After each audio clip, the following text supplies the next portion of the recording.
Fala, gente boa. Sala de Prosa, segunda temporada, brutal, menino.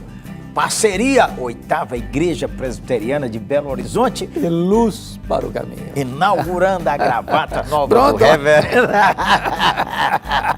Gravata internacional. Internacional e bonita, menino. Ei, meu Deus. Nós hoje vamos conversar sobre o tema maravilhoso das Escrituras. Vou ler um texto da Bíblia que me emociona. E aquele que vive, estive morto, mas eis que estou vivo pelos séculos dos séculos e tenho as chaves da morte e do inferno, a verdadeira Páscoa. Mas embora não, hein?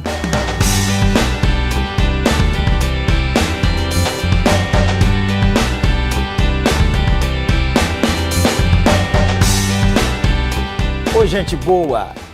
Sala de Prosa. Época da Páscoa. Páscoa cristã, reverendo? Pois é, a Páscoa, a rigor, nós não precisamos mais falar em Páscoa, né? Claro. A Páscoa judaica foi transicionada para a Ceia do Senhor. Que o povo chama a Santa Ceia. A Santa Ceia. Né? Tá certo? Assim como, também tá, né? Assim como a circuncisão foi transicionada para o batismo, a Páscoa judaica para a Ceia do Senhor. Foi do Senhor que transformou. E o povo diz assim, Feliz Páscoa. O que eles querem dizer com isso?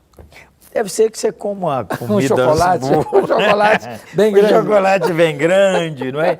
E geralmente quando a pessoa fala assim, deseja alguma coisa boa, né? Uhum. Às vezes, varão, eu ficava assim um pouco, dizendo, o que você está falando comigo? Depois eu fui ficando mais leve, dizendo, deixa eu te explicar bem que história é essa da Páscoa. Então você me explica o que você está pensando. Não, eu desejo que o senhor tenha um descanso, esteja bem com a sua família, mas a Páscoa fala sobre Jesus aponta Cristo, para Jesus Filho Cristo, de Deus, ressuscitado dentre os mortos.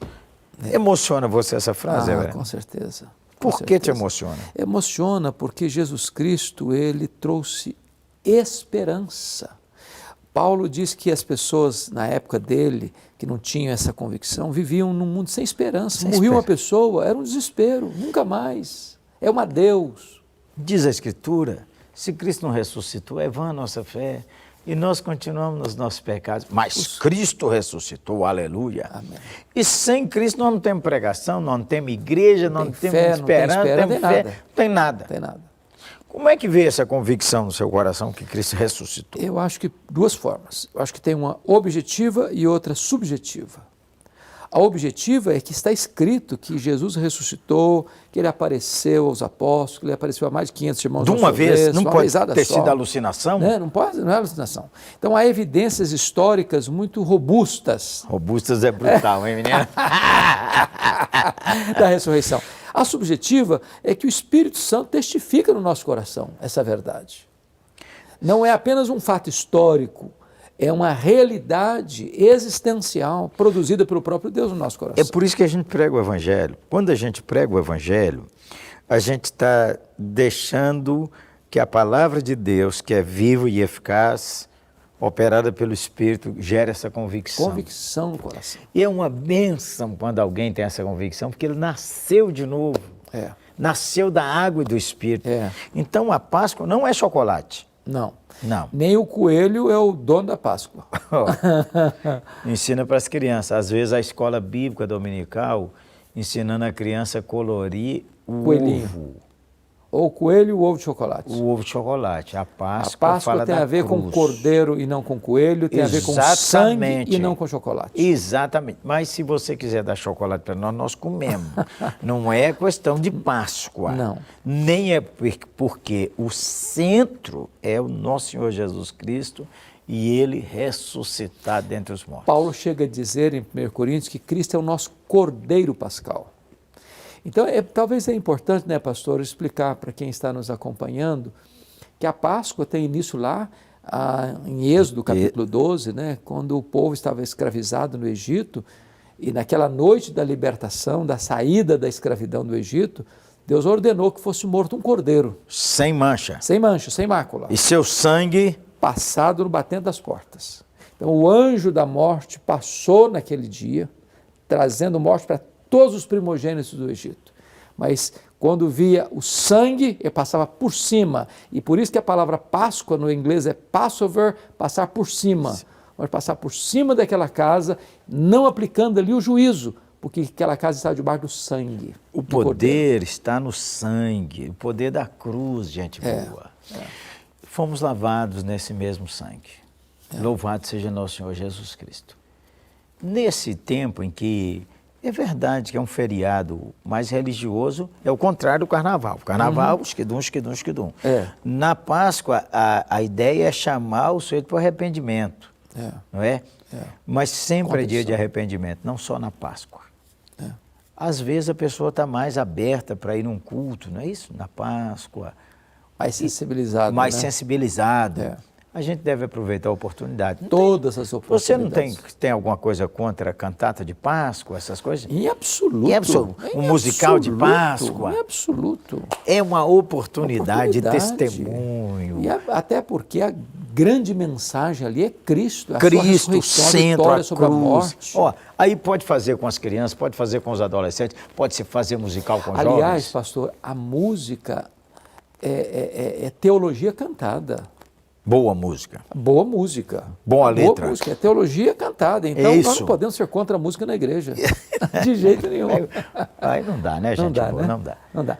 Cristo é o centro desse tempo. E eu acho que o ponto importante também, para uma sociedade que está tão materializada, tão secularizada, sem esperança. E essas mortes que machucaram tanto o Brasil. Você mostrar que Jesus venceu a morte e que ao ressuscitar ele está garantindo que nós também vamos ressuscitar, que nós vamos ter um corpo parecido com o corpo dele. Ô menino, deixa eu te lembrar. Imortal, poderoso, glorioso, espiritual, celestial. Para sempre. Para sempre. Ó, estive morto, mas eis que estou vivo pelos séculos dos séculos. Aí dá uma pensadinha.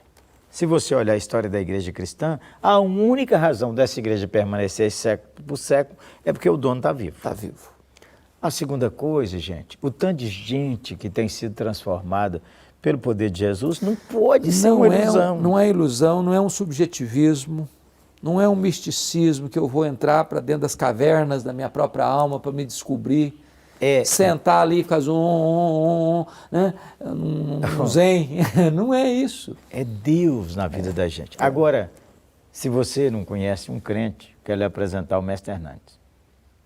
Se você nunca viu uma pessoa que Jesus transformou, nós podemos dizer ele mudou que nossa história. Só o Deus vivo mudou nossa história. E nós convidamos você, nessa chamada Páscoa, a entregar sua vida a Cristo. Amém. A se render a Cristo, a se reconciliar com Deus e a voltar para a comunhão da igreja. Amém? Amém. Uma oração a seu favor, uma oração a favor da sua família. E você que está sem esperança, pense em acabar com a sua vida. Volve os seus olhos para Cristo e receba Cristo como seu Senhor e Salvador. Amém? Vamos orar.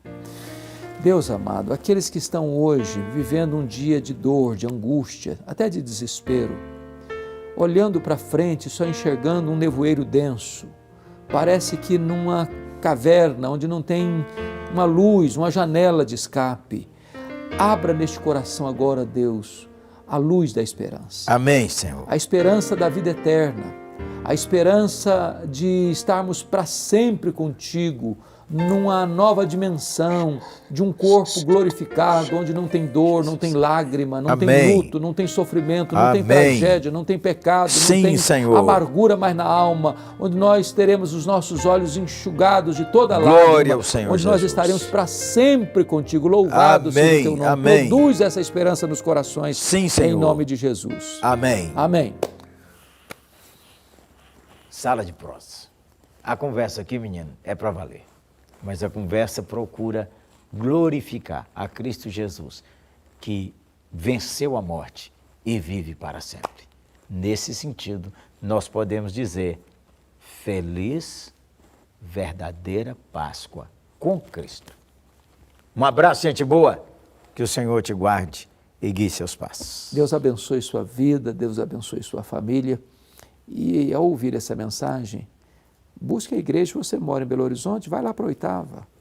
Tem coisas preciosas de Deus para o seu coração lá. Se você mora no outro canto do mundo, procura uma igreja evangélica comprometida com a palavra de Deus e vai ser uma grande bênção para você e para sua família. Grande abraço. Um abraço, te aguarda na 8ª. Beleza? Tamo lá.